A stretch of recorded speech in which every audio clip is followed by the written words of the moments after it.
आज महेश और श्रुति की शादी हुई थी। दोनों का ये लव मैरिज था और दोनों अपनी शादी से बहुत खुश थे। महेश का ड्राइवर बहुत तेज रफ्तार में गाड़ी ड्राइव कर रहा था, जिस वजह से गाड़ी कई बार डिसबैलेंस भी हो रही थी। तभी महेश उसे टोकते हुए कहता है, अरे ओ ड्राइवर भैया, शादी की पहली ही रात है, मरवा दोगे क्या? थोड़ा धीमे चलाओ। अरे साहब, ये जो शॉर्टकट आपने बताया है वो एक भूतिया मंदिर से होकर गुजरता है और कहते हैं उस मंदिर के आसपास डायन भटकती है जो आने जाने वाले को अपने वश में कर लेती है या उनके साथ ही चल देती है। वाह, कहानी तो बढ़िया है, लेकिन अफसोस ऐसी कहानियां बहुत सुनी है, तो अब ये सब मुझे बचकानी लगती है। तभी श्रुति उसे रोकते हुए कहती है, महेश, तुम्हारे पास जरा भी समझ नहीं है। ऐसे सुनसान जगहों पर इस तरह भूत प्रेत का मजाक नहीं उड़ाया करते। देख लिया ड्राइवर भैया, तुम्हारी वजह से अब मैडम से डांट पड़ रही है मुझे। तभी गाड़ी उस भूतिया मंदिर से गुजरने लगती है और ठीक उसी वक्त न जाने गाड़ी को क्या हो जाता है कि गाड़ी अपने आप धीमी होकर बंद पड़ जाती है। ओहो, ये क्या कर रहे हो यार? अगर ये सब तुम हमें डराने के लिए ऐसा कर रहे हो तो याद रखना, मैं तुम्हारी नौकरी खा जाऊंगा। अरे क्या सरकार, आप भी डर के मारे मेरी खुद की जान हलक में अटकी पड़ी है। ऐसे में हम आपको डराने का सोच भी कैसे सकते हैं?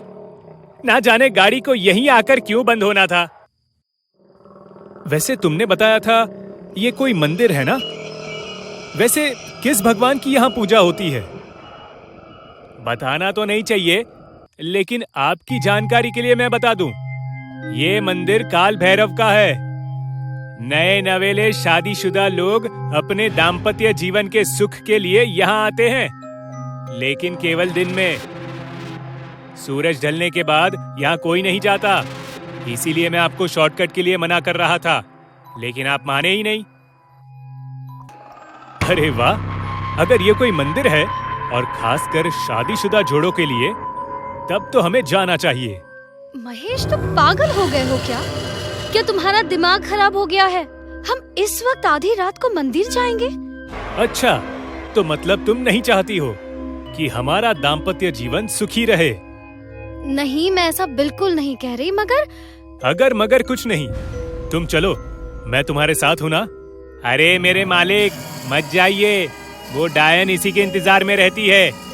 महेश उस ड्राइवर की बातों को एकदम से नकार कर श्रुति के साथ कार से उतरता है और मंदिर की तरफ चला जाता है।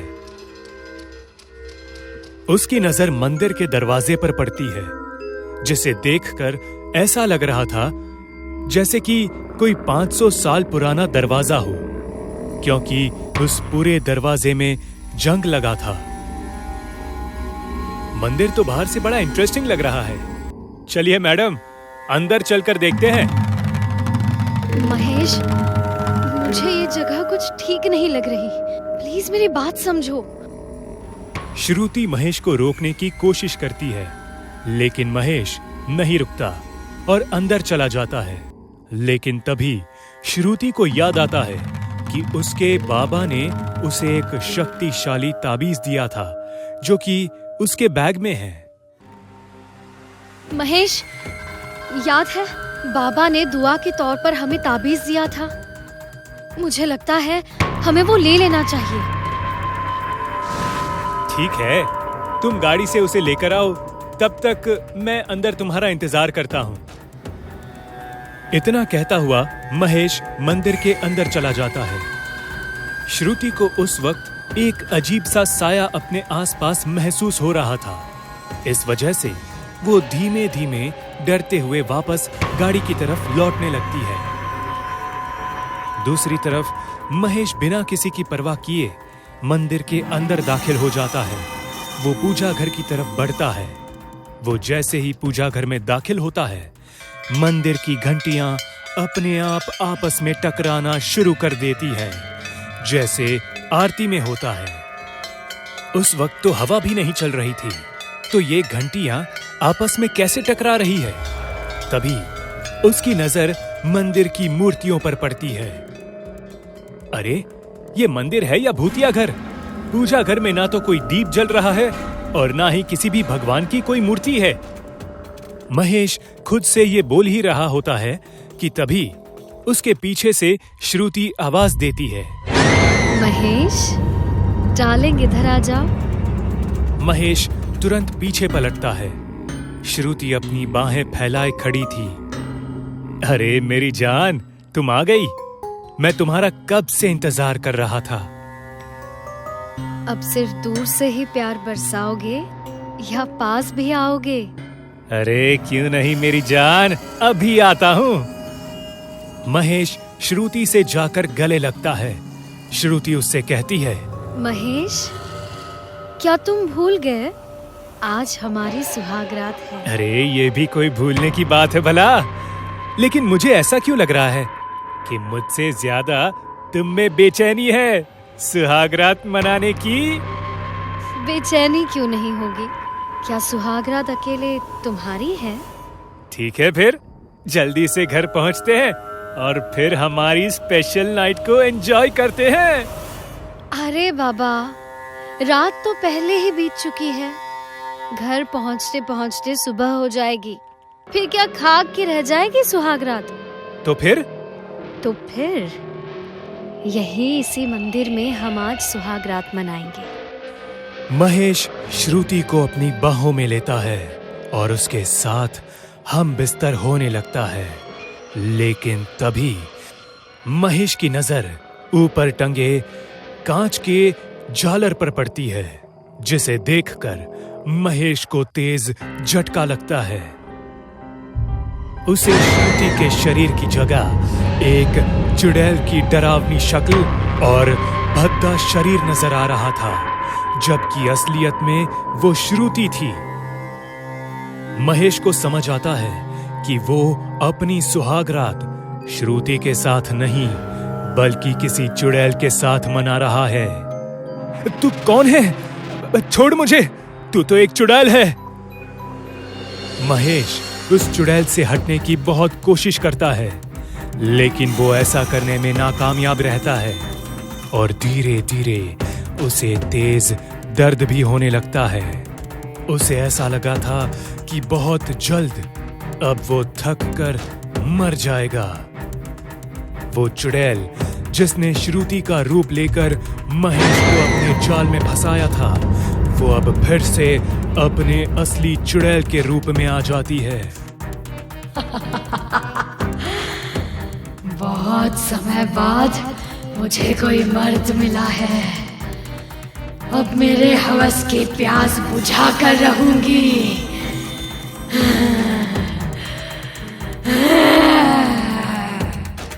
महेश दर्द से तड़पने लगता है। खुशकिस्मती से तभी वहां श्रुति पहुंच जाती है।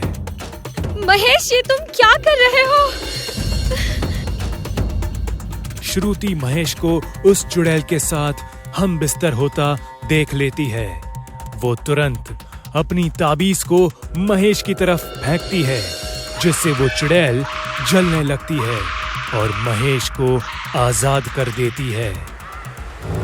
फिर महेश और श्रुति भागते हुए गाड़ी की तरफ आते हैं, जहां उनका ड्राइवर गाड़ी स्टार्ट करता है।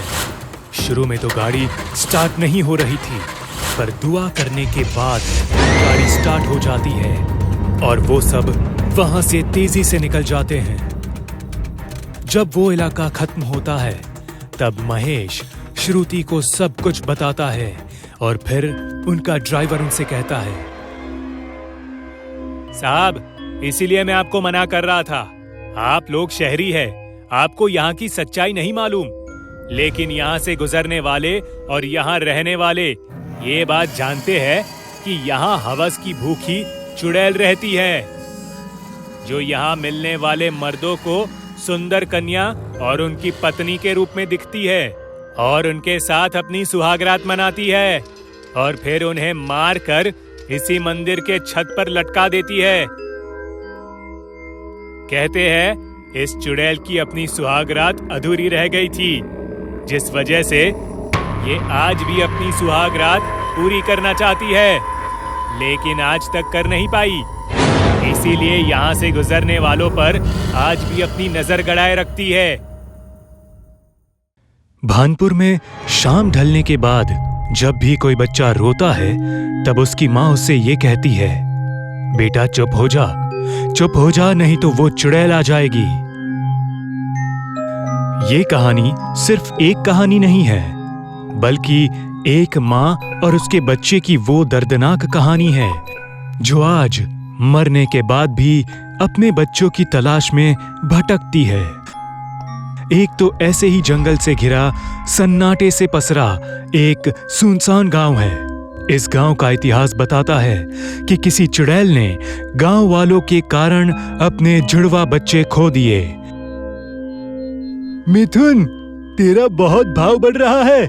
इतने सुंदर 2 जुड़वा बच्चे हुए हैं और अब तक दावत भी नहीं दी। अरे हाँ बाबा, दावत क्या, पूरा भंडारा करूंगा। लेकिन अभी तो बच्चे दुनिया में आए ही हैं। जरा सांस तो लेने दो। बहुत जल्द तुम सबको अपने घर दावत पर बुलाऊंगा। अरे मिथुन, ये सब ठीक है, लेकिन मेरे दोस्त एक बात का खास ख्याल रखना। चाहे कुछ भी हो जाए, अपने बच्चों को खुद से या अपनी पत्नी से दूर रखकर कभी मत सोना। तुझे इस गांव के उस चुड़ैल का किस्सा तो पता ही है ना। अखिल, तू भी ना हमेशा पनौती मारता रहता है। कभी तो शुभ बोल। और वैसे भी ये चुड़ैल वुड़ैल गांव वालों के दिमाग की बीमारी है, ऐसा कुछ भी नहीं होता। मिथुन अखिल की बात को एकदम से नकारता हुआ वहां से अपने घर चला जाता है। उस रात मिथुन अपनी पत्नी रूपा के साथ अपने बेडरूम में सो रहा था। वहीं उसके दोनों जुड़वा बच्चे बेबी बकेट में लिविंग रूम में थे। उस रात रूपा को पहले अपने बेडरूम में किसी अजनबी के होने का एहसास हुआ और फिर उसे अपने लिविंग रूम में कुछ अजीब सा होता हुआ महसूस हुआ, जैसे कुर्सियों का अपने आप खिसकना और रूम की लाइट्स ऑन ऑफ होना। उस रात को रूपा ने नजरअंदाज कर दिया। अगली सुबह जब उसने अपने बच्चों की पालकी में झांका तो उसकी एक तेज चीख निकली। हे भगवान, मेरे बच्चे कहाँ गए? रूपा की चीख सुनकर मिथुन समेत उसके पड़ोसी भी वहां पहुंचे। अरे रूपा, सुबह सुबह इतनी तेज क्यों चिल्लाई? मेरे बच्चे पालने में नहीं है। कोई मेरे बच्चों को ले आओ। न जाने किसकी दुश्मनी थी मेरे नन्हे मासूम से बच्चों के साथ। हे भगवान, मैं तो लुट गई। रूपा बहुत जोर जोर से रोने लगी। तभी वहां मौजूद पड़ोसियों ने अपनी राय देना शुरू कर दिया। ये कांड जरूर उस चुड़ैल का है। ये जरूर उसी ने किया है। तुम लोगों को जरा भी अकल नहीं है? इतने से छोटे से मासूम बच्चों को खुद से अलग नहीं रखा करते। उस चुड़ैल को मौका मिल गया अपना शिकार करने का। ले गई बच्चे को। आप चुप रहेंगी तो ज्यादा अच्छा होगा। मैं अभी कह रहा हूँ, ये चुड़ैल का काम नहीं है। जरूर किसी गांव वाले ने ही किसी दुश्मनी के चलते मेरा बच्चा अगवा किया है। अरे नहीं मिथुन, तुम समझ नहीं रहे हो। ये काम गांव वालों का हो ही नहीं सकता। वैसे भी ये कोई पहली बार नहीं हुआ है गांव में से कोई बच्चा गायब हुआ हो। हे भगवान, मैं तो लुट गई, मैं बर्बाद हो गई। मेरे बच्चे, वो कल मुही न जाने मेरे बच्चों के साथ क्या करेगी। कोई मेरे बच्चे मुझे वापस ला दो। रूपा और मिथुन दोनों अपने कल के हुए जुड़वा बच्चों के खो जाने के गम से पूरी तरह हताश थे। उन दोनों को बिल्कुल समझ नहीं आ रहा था कि उनका बच्चा उन्हें दोबारा वापस मिलेगा या शायद मिलेगा ही नहीं। रूपा और मिथुन को गांव वाले एक तांत्रिक के पास जाने की सलाह देते हैं। बताते हैं कि उस तांत्रिक के पास बहुत सी काली शक्तियां हैं, जिसके जरिए वो इस बात का दावा कर सकता है कि खोया हुआ बच्चा इस वक्त किस हालत में है। ठीक उसी शाम वो दोनों गांव से सटे एक जंगल में तप कर रहे एक तांत्रिक के पास पहुंचते हैं और उनके साथ हुआ हादसा पूरे विस्तार में बताते हैं। तुम लोग परेशान मत हो, बस तुम लोगों को जैसा कहता हूं वैसा करते जाओ। तांत्रिक उन दोनों के हाथ में खोपड़ी देता है और उन्हें 10 मीटर की दूरी में दक्षिण दिशा में बैठकर आंख बंद करने को कहता है। वो दोनों तांत्रिक के कहे मुताबिक बिल्कुल वैसा ही करते हैं। रूपा, तुम्हें जब अपनी गोद भारी लगने लगे तो तुरंत अपने हाथ में रखे उस खोपड़ी को फेंक देना। और मिथुन, तुम्हें तब तक अपनी आंखें नहीं खोलनी है जब तक कि तुमसे कहा न जाए। रूपा अपनी आंखें बंद किए हुए चुपचाप बैठी थी। वहां तांत्रिक लगातार अपने मंत्रों का उच्चारण कर रहा था कि तभी रूपा को एहसास होने लगता है जैसे कि उसकी गोद में वजन पड़ रहा हो। रूपा तुरंत से उस खोपड़ी को जमीन पर फेंक देती है और अपनी आंख खोलती है। उसे अपनी गोद खाली दिखती है। वो तुरंत उस तांत्रिक की तरफ देखती है। उसके तो होश उड़ जाते हैं। रूपा देखती है वो तांत्रिक और मिथुन एक दूसरे के आमने सामने बैठे हैं, जहां मिथुन जोर जोर से हिल रहा है और वो तांत्रिक मिथुन के माथे पर खून का तिलक लगा रहा है।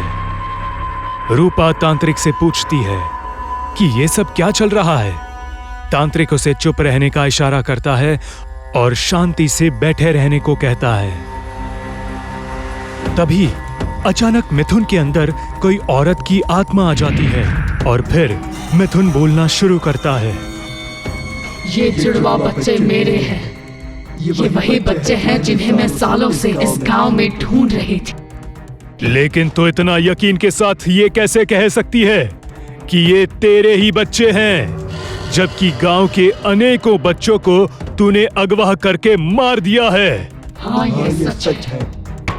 मैं बच्चों को अगवा करती हूँ ताकि मैं परख सकूं कि क्या वो मेरी औलादे हैं, और जब मुझे पता चलता है कि वो मेरी औलादे नहीं है, तब मैं क्रोध में आकर उन्हें मार देती हूँ। लेकिन इस बार ये मेरी ही औलादे हैं और मैं इन्हें मारूंगी नहीं, बल्कि इन्हें अपने साथ लेकर इस गांव से दूर चली जाऊंगी। तुझे कैसे पता चला कि ये तेरे ही बच्चे हैं? इनका पुनर्जन्म हुआ है। अब इनके मिलने के बाद तू गांव छोड़कर क्यों चली जाएगी? मेरे जुड़वा बच्चों के गुमशुदा होने के बाद मैं पागल सी हो गई थी। मैंने गांव वालों से बदला लेने की ठानी। इसी बीच घोर तप से मुझे ये वरदान मिला कि मेरे बच्चों का जब भी पुनर्जन्म होगा, उनके खून काले होंगे और ये एक संकेत होगा कि वो मेरी ही संतानें हैं। लेकिन इसकी शर्त ये थी कि मैं उन बच्चों को उनके जन्मदिन के 2 साल के होने तक ही छू सकती हूँ। इसके बाद मेरा उन पर कोई वश नहीं होगा। इसी वजह से जब भी गांव में से किसी के घर बच्चे होते तो मैं उसके घर के बाहर भटकती और इंतजार करती कब वो बच्चे उनसे दूर हो, और जैसे ही वो बच्चे कुछ समय के लिए अकेले बिछड़ते, मैं उन्हें गायब कर देती। अब जब मुझे मेरे दोनों जुड़वा बच्चे मिल गए हैं, तो अब मेरे जाने का समय हो गया है। वरदान के मुताबिक मैं इस गांव में तब तक ही रह सकती थी जब तक मेरे बच्चे मुझे नहीं मिल जाते। अब मेरी ममता की प्यास बुझ चुकी है, तो अब मैं जा सकती हूँ। इतना कहते ही मिथुन के अंदर से एक तेज हवा बाहर की तरफ निकलती है और मिथुन बेहोश होकर जमीन पर गिर जाता है। वहीं रूपा भी ये सब देखकर बहुत रोने लगती है और इसके साथ ही वहां कुछ गांव वाले भी पहुंचते हैं और रूपा को संभालते हैं। इस किस्से के बाद से फिर कभी भी वो चुड़ैल गांव में या कहीं भी गांव वालों को नहीं दिखती है। शायद उसे उसकी संतानें मिल गई हैं। इस वजह से उसकी ममता और उसका गुस्सा दोनों ठंडा हो गया है। लेकिन आज भी जब उस गांव में बच्चा रोता है तो उसकी मां यही कहती है, चुप हो जा वरना वो आ जाएगी।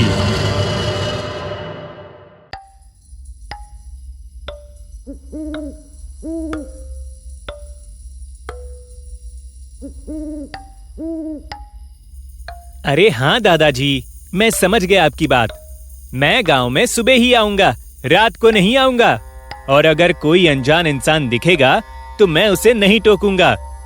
कितनी बार आप एक ही बात समझाते रहते हैं। चलिए अब मैं फोन रखता हूँ क्योंकि निकलने की तैयारी कर रहा हूँ। अतुल एक 25 साल का खूबसूरत नौजवान था। वो अपने इंडिविजुअल फैमिली के साथ शहर में रह रहा था, लेकिन उसका अपने गांव और गांव के पुश्तैनी मकान से कुछ खास लगाव था। इसी वजह से जब भी उसे मौका मिलता वो अपने गांव जाता और घूमकर वापस आ जाता। अतुल आज करीब 3 साल बाद अपने गांव जा रहा था, जहां वो हाल ही में फैले एक दहशत से पूरी तरह अनजान था। आज पूर्णिमा का दिन था। सुबह के 7 बजे ही अतुल ने ट्रेन पकड़ ली थी और तकरीबन शाम के 5 बजे अतुल पहुंच गया अपने जिला राजगढ़। यहां से उसका गांव करीब 5 किलोमीटर दूर था। अतुल स्टेशन पर उतरता है और बाहर निकलकर अपने गांव जाने के लिए सवारी की तलाश करता है। लेकिन वो ये देखकर हैरान रह जाता है कि वहां मौजूद एक भी सवारी राजगढ़ जिले के किसी भी गांव में जाने को तैयार नहीं थे। तभी अतुल एक टांगे वाले से बात करता है। अरे ओ भाई, सुनो जरा, ये तुम लोग गांव में जाने को क्यों तैयार नहीं हो? कोई भूत प्रेत है क्या वहां? अरे कहां से आए हो भाई?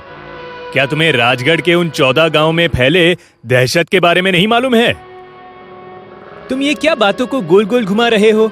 साफ साफ बताओ ना, बात क्या है? अरे भाई साहब, इस वक्त तो उस किस्से का जिक्र करने से भी डर लगता है। बस इतना समझ लो, आज पूर्णिमा की रात है। वो सभी गांव अंदर से कब्रिस्तान के समान है, जिसकी जमीन पर एक कदम रखने मात्र से तुम्हारी मौत की रफ्तार तेज हो जाएगी। मत जाना आज वहां। इतना कहते हुए वो टांगा वाला घबराकर वहां से भाग जाता है। अतुल उस टांगे वाले की कही बात को समझने की कोशिश करता है। फिर वो खुद से बोल पड़ता है, इन गांव वालों को कोई काम धंधा है नहीं, बस एक मसाला मिलना चाहिए। इनको तो लगता है हम शहरी लौंडे इनकी तकिया सुनी बातों से डर जाएंगे। अतुल अपने मन में इतना बड़बड़ाता हुआ आगे चल देता है। उसके हाथ में उसका एक सूटकेस था, जिसे लिए अतुल बिना किसी सवारी के पैदल ही गांव की तरफ चल देता है। उसका रास्ता भयानक जंगलों से होकर गुजरना था। अतुल का शुरुआती कुछ समय सही बीता। वो सड़क खत्म करता हुआ अब गांव के उस जंगल में दाखिल होने ही वाला होता है कि तभी उसका फोन बज उठता है। ओ मैन, दादाजी का फिर से कॉल। अतुल दादाजी का कॉल उठाता है। अतुल बेटा, सही सलामत हो ना? आज की रात किसी होटल या लॉज वगैरह में गुजार लेना। गांव आने की गुस्ताखी मत करना, क्योंकि गांव में एक बहुत ही खतरनाक चुड़ैल भटकती है जो आकर्षक मर्दों को। दादाजी ने अभी इतना कहा ही था कि अतुल का फोन बैटरी लो होने की वजह से बंद पड़ जाता है। दादाजी क्या कहने की कोशिश कर रहे होंगे? टांगे वाला और दादाजी दोनों की बात लगभग एक ही थी। तो कहीं सच में? नहीं, अब बस एक जंगल ही तो पार करना है, जल्दी जल्दी चलता हूं। अतुल अपने कदम तेज कर लेता है। कुछ देर बाद उसे एक तेज खुशबू आती है। वो अचानक उस खुशबू की तरफ आकर्षित हो जाता है और उसी तरफ जाने लगता है। वो कोई इत्र की खुशबू थी, बड़ी मनमोहक। अतुल उस इत्र के खुशबू की तरफ आकर्षित होता चला जाता है। वो एक शादी के मंडप जैसे दिखने वाले एक वीरान पड़े मंडप के पास जाकर रुकता है, जहां सामने उसे दुल्हन के जोड़े में खड़ी एक औरत दिखती है। अतुल पर वशीकरण हुआ था और इसी के चलते वो शादी के मंडप तक आ पहुंचा था। इसके बाद अतुल धीमे धीमे मंडप के अंदर दाखिल होता है और फिर उसके सामने खड़ी औरत उसे वरमाला पहनाती है और इसके ठीक बाद अतुल भी उस औरत को वो वरमाला पहनाता है। अतुल अपने आप विवाह की सारी रस्मों को करने लगता है। विवाह संपन्न हो जाने के बाद अतुल अचानक से बेहोश हो जाता है और जब उसकी आंख खुलती है तब वो होश में आ चुका था और अपने कंट्रोल में था। उसके पूरे शरीर में एक भयानक दर्द हो उठा था। अतुल उस दर्द से परेशान उठने की कोशिश कर रहा था, लेकिन ये क्या, अतुल के हाथ और पैर दोनों बिस्तर के दोनों किनारों से बंधे हुए थे। तभी उसे अपने सामने एक औरत घूंघट में आती दिखाई देती है। उस औरत को देखकर अतुल चीखने चिल्लाने लगता है। कौन हो तुम? मुझे इस तरह क्यों कैद कर रखा है? फिर वो औरत अपना घूंघट उतारती है। उसका चेहरा देखकर अतुल का पूरा शरीर कांपने लगता है। वो जले चेहरे वाली एक डरावनी औरत थी, जिसकी आंखों की पुतलियां गायब थी और पूरे चेहरे से लाल खून झलक रहा था। इतने डरावने नजारे को देखकर अतुल कांपना शुरू कर देता है। कौन हो तुम? मुझे जाने दो, मुझे छोड़ दो। वो औरत अतुल के करीब आती है और फिर उससे एक भारी आवाज में कहती है, मैंने तुझसे शादी कर तुझे यहाँ ले आई, लेकिन मुझे मालूम पड़ गया कि तू मेरा पति नहीं है, इसलिए अब तुझे मरना होगा। अब तुझे मरना होगा। मुझे मत मारो, छोड़ दो मुझे, जाने दो मुझे। अतुल उस डायन से रहम की भीख मांगता रहा, लेकिन रहम इंसानों में होता है, डायन और पिशाचों में नहीं। अतुल के ठीक बगल में रखी खंजर हवा में अपने आप उठती है और वो खंजर अतुल के सिर से आर पार हो जाती है, जिससे अतुल तड़प तड़प कर मौत की नींद सो जाता है। अतुल का भी मृत शरीर गांव के उसी चौराहे पर मिलता है, जहां उस विधवा डायन से शिकार हुए लोगों के मृत शरीर मिले थे। अतुल की लाश के बगल में कुछ लोग इकट्ठा हुए थे और तभी अतुल के दादाजी वहां पहुंचते हैं और उसकी लाश को देखकर रोने लगते हैं।